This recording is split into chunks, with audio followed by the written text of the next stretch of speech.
turmas, bem-vindos a mais uma aula de língua portuguesa. Eu sou o professor Denilson e vou acompanhar vocês neste momento. O que vamos aprender nesta aula? Então, colocando aí para vocês o nosso objeto de conhecimento, estratégias de leitura, apreciação e réplica. Detalhamento, leitura e interpretação de textos amazônicos, regionais, brasileiros e mundiais. Ok? Então, esse é o nosso conteúdo e vamos à nossa aula.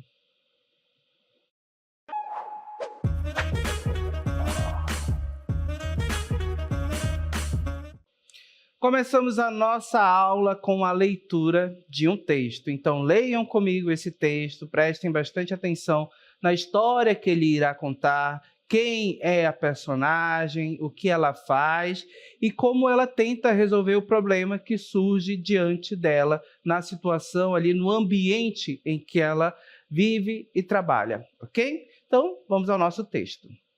Força flutuante. Com o certificado na bolsa, saí para procurar emprego. Consegui, numa escola, uma substituição para o ano todo, dar aulas numa série de primeira série que havia sobrado, pois as professoras efetivas no cargo já haviam optado por alunos maiores e em processo de alfabetização mais avançado.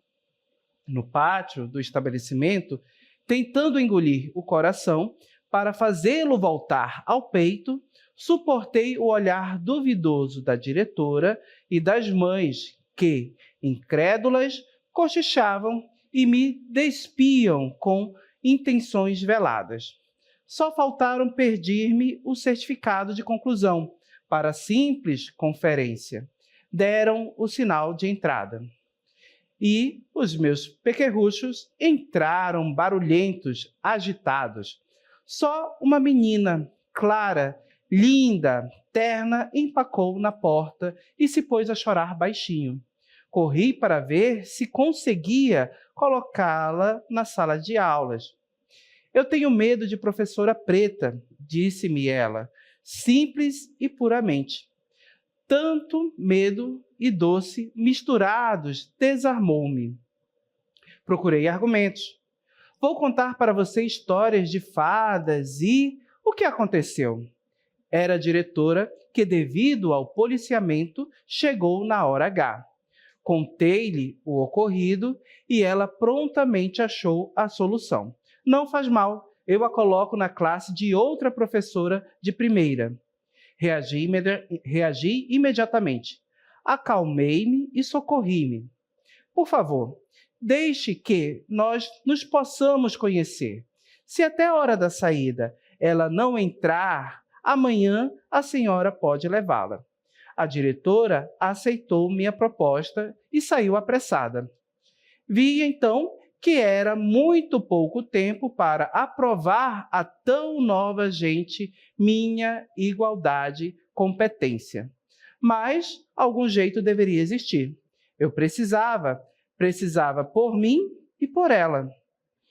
Os outros aluninhos se impacientaram e eu comecei meu trabalho, com a pessoinha ali, em pé na porta, me analisando, coagindo com os olhinhos lacrimosos, vivos, atentos. Pedia explicações, punha prelo e tinha pressa. Assim, prensada, fui até a hora do intervalo para o lanche, falando. Olhava para a classe, mas falava para ela. Inventei o primeiro dia de aula sonhado na minha infância conturbada.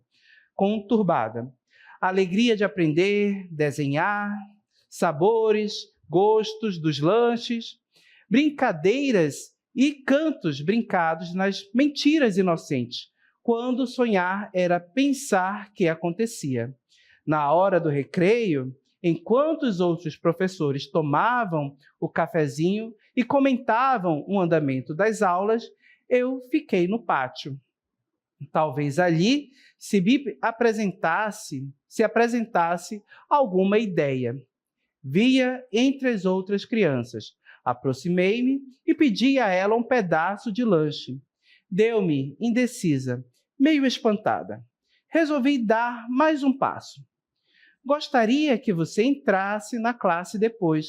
Assim, você senta na minha cadeira e toma conta da minha bolsa enquanto eu trabalho. Saí sem esperar a resposta. Medo. Logo mais, retornamos à sala de aulas. Ela sentou-se na minha cadeira, seu material ao lado do meu. Precisei de uma caneta. Pedi-lhe.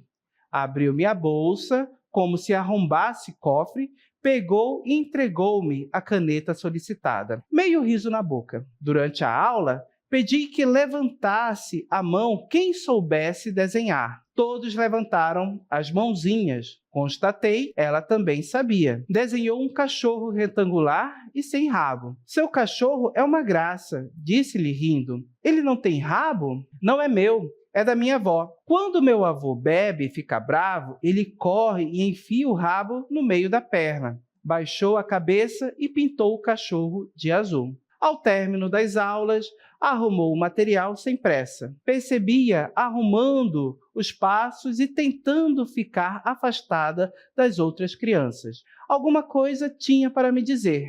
Impacientei-me. Sabia que, fosse o que fosse, eram respostas às minhas perguntas indiretas. Decidiu a hora, segurou na minha saia e pediu. Amanhã você deixa eu sentar perto da minha prima Gisele? De lá mesmo eu cuido da bolsa da senhora. Amanhã eu vou trazer de lanche pão com manteiga de avião. A senhora gosta de lanche com manteiga de avião na lata? Adoro. Vou dar um pedaço grandão para a senhora, tá? Obrigada, combinamos. Até amanhã, eu. Até amanhã, ela.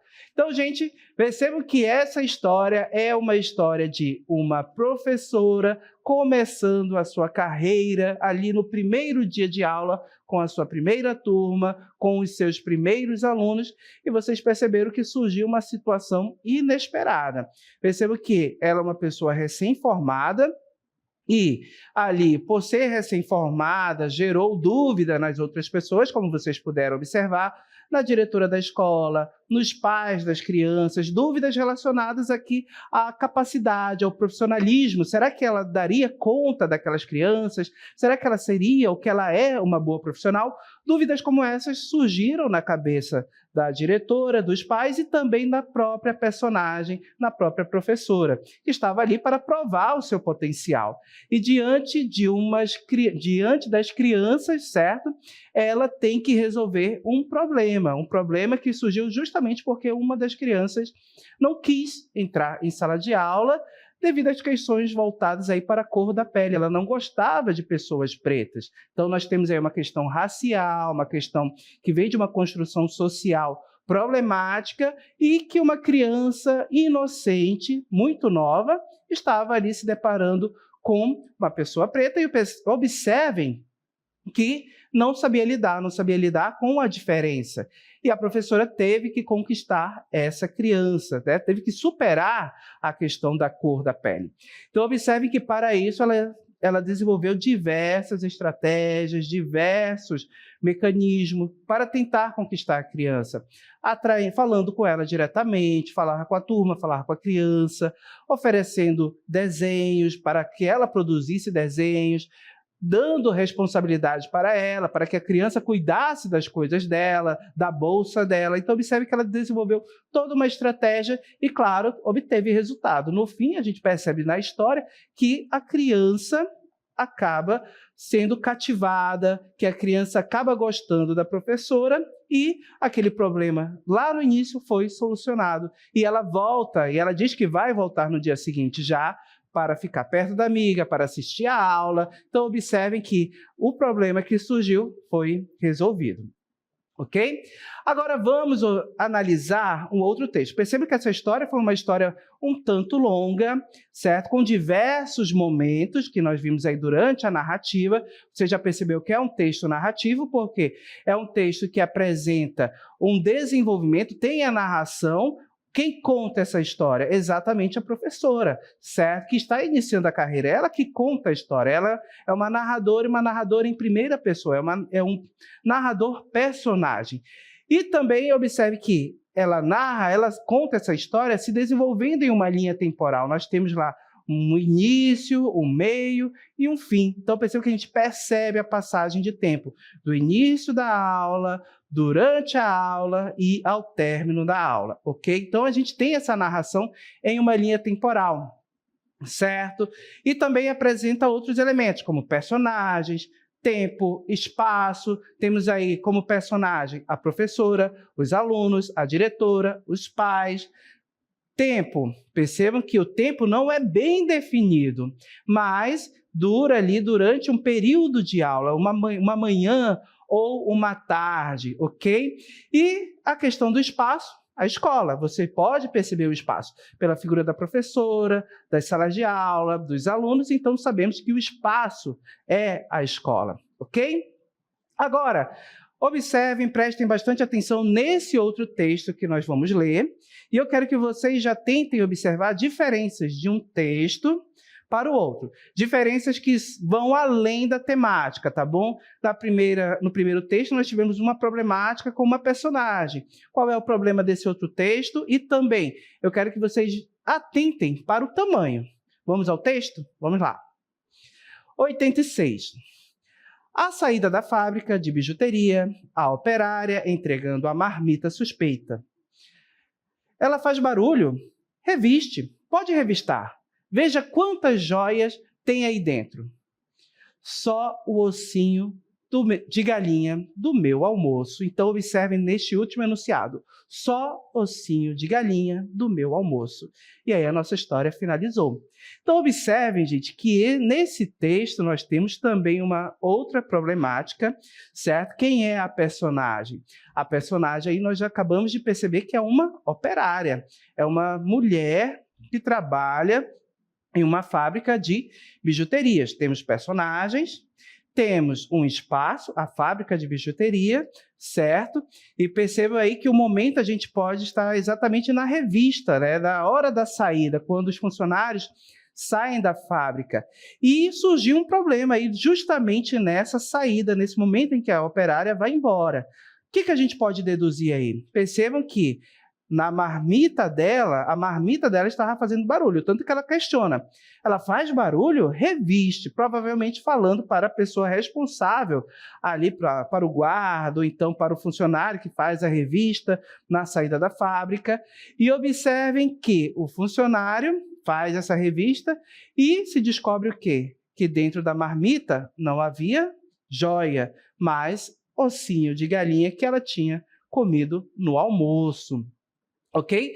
Observem que a temática é diferente. No primeiro, nós temos uma temática que se volta para a questão de trabalho, né? Nos dois, a gente pode mencionar questões de trabalho, problemas que surgem em um ambiente de trabalho.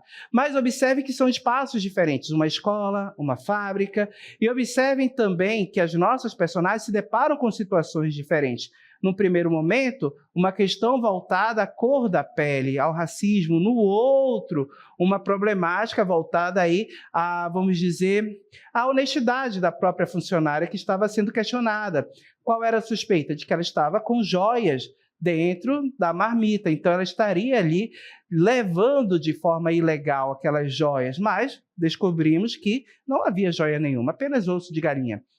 E observem que nós temos uma história desenvolvida no segundo texto, de forma completa, né, com início, meio e fim.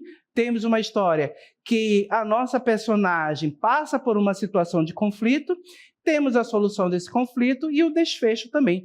O segundo texto, comparando aí com relação ao tamanho, ele é pequeno ou ele é grande? Observem que é um texto bem pequeno, porém, nós temos uma história contada de forma completa nesse texto, ok? Vamos comparar os dois? Então, comparando os textos, vamos lá. Olha só, comparando os textos, primeiras impressões. O que nós vamos ter aí? Vamos observar a temática primeiro. Em Força Flutuante, o nosso primeiro texto, nós vamos ter como temática o primeiro dia de trabalho da professora, preconceito, inexperiência e racial, ok? Então, nós temos aí uma questão de preconceito relacionada à inexperiência dela, já que ela era uma professora recém-formada, ok? Então, isso levantou suspeita com relação ao seu profissionalismo, se ela realmente era uma boa professora. E outra questão preconceituosa aí é a questão racial, da cor da pele, ok? Que surge por meio de uma criança, de uma das personagens da nossa história, ok? Já o outro texto, 86, observem aí que nós temos uma questão trabalhista, ok? Nós temos aí uma questão levantada justamente porque se suspeitou que a funcionária estava levando de forma ilegal joias da fábrica de joias, certo? E também a gente pode pensar na questão do preconceito também agora, um preconceito social. Então, esse preconceito social vem justamente pela questão. Uma funcionária de fábrica, uma pessoa que provavelmente ganha um salário mínimo e que, por ser mais humilde, poderia estar levando de forma ilegal aquelas joias. Então, aí a gente tem uma questão social estabelecida, certo? Uma questão relacionada à classe social da pessoa. Por ser uma pessoa mais humilde, será que ela realmente precisava ou estava roubando? Observe que isso se levanta dentro da história aí em 86, no nosso segundo texto, ok? Na sequência, extensão, como já mencionei. O primeiro texto, Força Flutuante, lemos bastante, então é um texto longo, é um texto bem extenso, que traz bastante detalhes com relação a tudo que aconteceu na história. O medo da professora, a gente percebe o medo dela pelas palavras, a forma como ela se assusta, certo? A desconfiança da diretora, o medo da aluna, a gente consegue perceber tudo isso com detalhes dentro dessa história, ok? Já o segundo texto, 86, é um texto bem curtinho, certo? Então, percebe que a gente se situa no momento e a gente vê o início, desenvolvimento e fim dessa história, de forma bem rápida, certo? Já o tipo textual, a gente nota que os dois são narrativos. Por quê? Porque eu tenho a presença de um narrador, aquele que conta a história, eu tenho também atos, ações que são desenvolvidas em uma linha temporal, como já mencionei, tivemos aí um momento inicial, certo? Conflito, tentativa de solução desse conflito e um desfecho, então tivemos início, meio e fim nos dois textos, ok? Agora, olhando outro aspecto de comparação desses dois textos, colocando aí para vocês, olha só. Elementos da narrativa. Já que é um texto narrativo, então nós vamos ter elementos importantes. Então vamos lá. O narrador, observem a forma como a história é contada pelo narrador.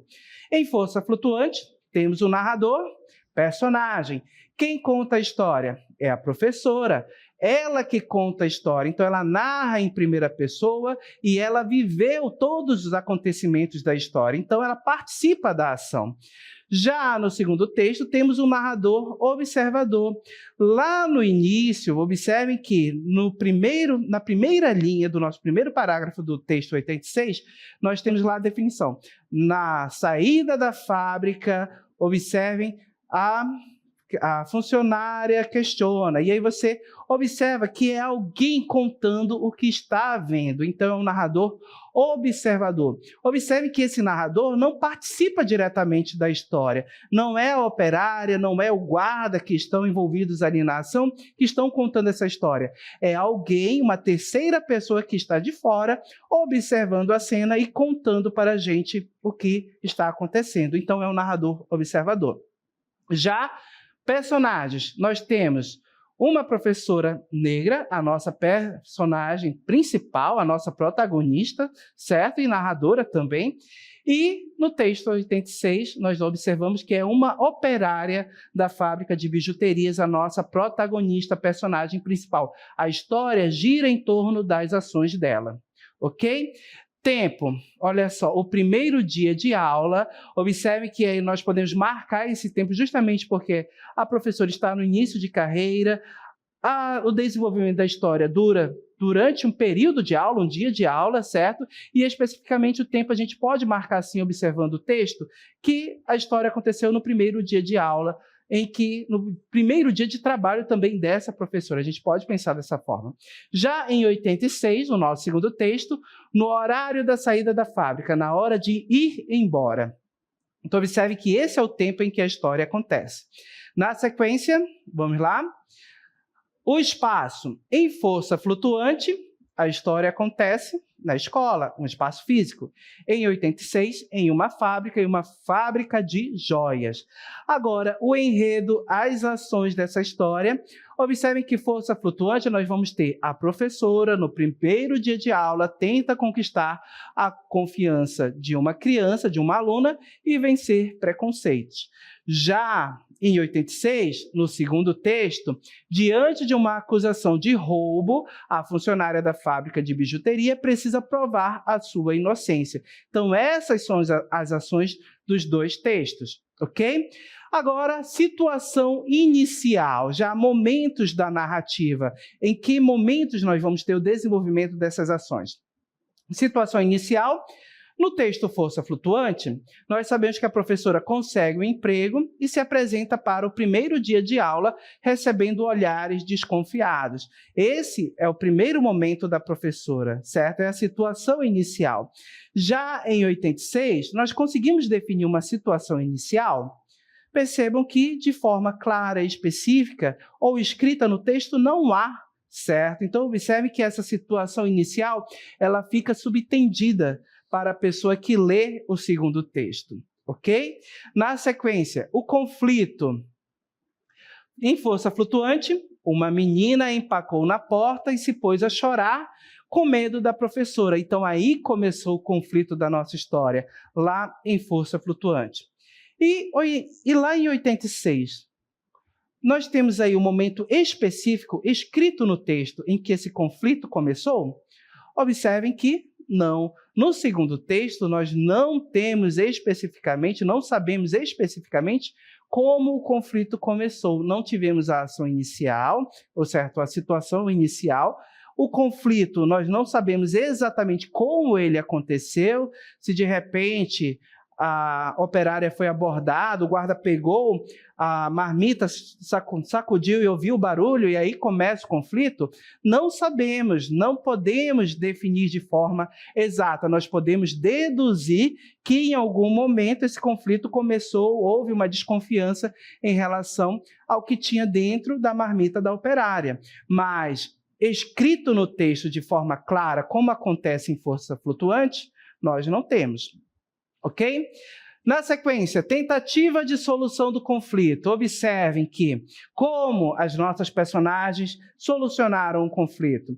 Em força flutuante, a professora pede à diretora para resolver a situação e põe em prática uma estratégia de conquista da menina, falando diretamente com ela e dando atenção para a turma, pedindo para a garota tomar conta das suas coisas, tentando interagir com as coisas que ela gostava, né? Então, observe que nós temos aí de forma clara essa tentativa de solução do conflito no primeiro texto.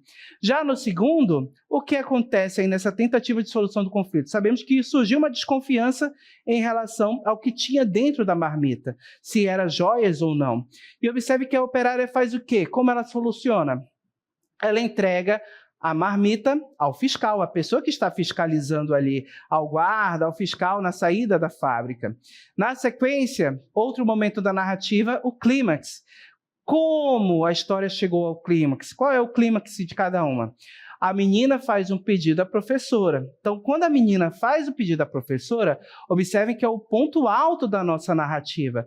Nós não sabemos se o problema vai ser resolvido ou não, se a professora conseguiu conquistar a garotinha ou não. Então, observem que esse é o clímax da nossa história, ok? Em força flutuante. Já no texto 86, qual é o clímax? Percebam que a marmita é revistada. E, nesse momento, percebam que lá na escrita, no texto, nós temos apenas um travessão e reticências. Então, fica subentendido aí que a marmita está sendo revistada e surge uma dúvida. Será que tem joias realmente ali na marmita? Será que aquela funcionária está levando de forma ilegal aquelas joias? Ou será que ela é inocente? O que tem dentro daquela marmita que faz barulho? Então, chegamos aí, passou o clímax, ao desfecho da nossa história. O momento em que tudo é resolvido. Em força flutuante, qual é o desfecho? A garotinha, a menina, a aluna pede para sentar perto da prima na próxima aula e expressa que de lá ela pode ajudar a tomar conta da bolsa da professora, revelando que ela perdera o medo da docente, da professora. Então, percebam que ela perdeu o medo, ela foi cativada pela professora e já nós conseguimos entender e perceber que ela vai voltar no outro dia, que ela vai entrar em sala de aula e que ela vai continuar estudando com a professora, ok? Já em 86, então perceba que esse foi o desfecho do primeiro texto. E do segundo texto? O que aconteceu? É descoberto que na marmita havia apenas ossos de galinha do almoço da funcionária, revelando que ela é inocente, ok? Então, observem que nós temos esses desfechos na história, esses são os momentos da nossa narrativa, e quando nós observamos, olhando para os dois textos, percebam que determinados momentos no segundo texto, em 86, eles não ficam de forma clara para o leitor, para a pessoa que está lendo esse texto. Então, eles já, apesar de ser textos diferentes e se diferenciarem pelo tamanho, eles também se diferenciam pelos momentos em que nós temos apenas as ações que estão acontecendo e nós vamos subentender como foi a situação inicial, como foi o conflito. Então, observem que esses textos se diferenciam aí. Na sequência, comparando ainda os textos para que a gente possa finalizar, observem o gênero textual, que tipo de gênero nós estamos estudando. Em Força Flutuante, nós temos um conto e em 86 nós temos um microconto. Ok? Observem que microconto é um conto pequeno. Então, nós temos o conto, que é exatamente um texto de uma grande extensão, e o microconto, que é um conto pequeno, que vai contar uma história com início, meio e fim, em determinado tempo, e que vai contar isso para a gente de forma completa, né? Também, assim como o conto, mas observe que o conto ele é muito mais detalhado do que um microconto. Tanto que ele vai especificar, o conto, ele vai especificar momentos específicos, vai ter grandes descrições, já o microconto, ele é muito sucinto, ele é rápido, ele é sintético, mas transmite uma mensagem, uma história e pode nos ajudar a refletir. Assim como o conto nos leva à reflexão, o microconto também pode nos levar à reflexão, também pode entreter a gente, ok? Finalidade, então, do conto contar uma história de maneira concisa, promovendo entretenimento e reflexão. E o microconto também tem a mesma finalidade, contar uma história breve, certo? Perceba que aqui é uma história breve, rápida, com poucas palavras, promovendo também entretenimento e reflexão, assim como o conto, ok? Então, esses dois textos, eles são textos que circulam ali na esfera do texto narrativo, eles nos contam história, um de forma mais detalhada, concisa, o outro de forma mais breve e rápida, que é o microconto. Então, colocando aí para vocês o conceito desses textos, observem aí, gente. O conto é um gênero textual que se caracteriza por ser uma narrativa breve e ficcional, geralmente focada em um único tema, evento ou personagem. Então, quando a gente observa Força Flutuante, nós temos aí o primeiro dia de aula da professora, as dúvidas que foram levantadas quanto à sua capacidade intelectual, profissional, certo? E observe que é uma única personagem. Perceba que a personagem que é protagonista, ela desenvolve todas as ações em determinado espaço de tempo ali, durante seu primeiro dia de aula, durante o período de aula. Poderia ser uma manhã, uma tarde, certo? Já o microconto também conhecido por miniconto, como miniconto, é uma forma extremamente breve de narrativa, que condensa uma história em um número muito reduzido de palavras. Então, nós vamos contar uma história com poucas palavras. E quando a gente pensa em elementos que compõem o microconto, observem aqui comigo, pessoal. Nós vamos ter narratividade, ou seja, uma história que será narrada. Vamos ter brevidade, porque a história será contada com poucas palavras e também intertextualidade, porque nós vamos precisar relacionar aquele momento com outros momentos, com outras situações e até mesmo com outros textos, ok? Então, ele é intertextual. Agora, o microconto ele surge também em um contexto de universo, vamos dizer, de universo virtual. Ele surge com a internet, com o surgimento de plataformas em que as pessoas podem interagir e, claro, tem uma limitação de palavras. Então, observem que a quantidade de palavras é limitada em algumas plataformas de redes sociais. Então, para contar uma história, você tem que ser breve, você tem que ser muito sucinto. Então, tem que usar poucas palavras e contar essa história de forma completa. E também, se você quer levar a refletir, também tem que utilizar poucas palavras. Então, o microconto, ele surge nesse contexto e ele pode nos levar à reflexão, contar histórias e entreter. Para finalizar, mais um microconto de exemplo, olha só. Terminou de comer o bolo, o pastel, o brigadeiro e a coxinha. Para sair, vestido preto. Afinal, branco engorda que é um horror. Então, observe, gente, que nós temos aí exatamente uma personagem que se alimenta e perceba que ela consome diversos alimentos e observem que ela ignora o fato, do aumento de peso estar relacionado ao consumo em excesso de alimentos calóricos muito gordurosos e ela associa o aumento de peso a quê? Exatamente ao uso de uma cor específica na roupa. Então, observem que nós vamos ter aí esse microconto que nos leva a essa reflexão, a pensar sobre os hábitos alimentares dessa personagem e observem também que nós somos levados a refletir e a pensar nessa história dessa personagem de maneira muito rápida e muito breve, por meio de poucas palavras. Então, esse é o microconto, ok, gente? Um texto, um conto curto, certo? Mínimo, com poucas palavras, que irá contar para a gente uma história, com pouquíssimas palavras, vai entreter, vai também nos levar à reflexão. Certo, gente? Então, dito tudo isso, vamos finalizar a nossa aula aqui.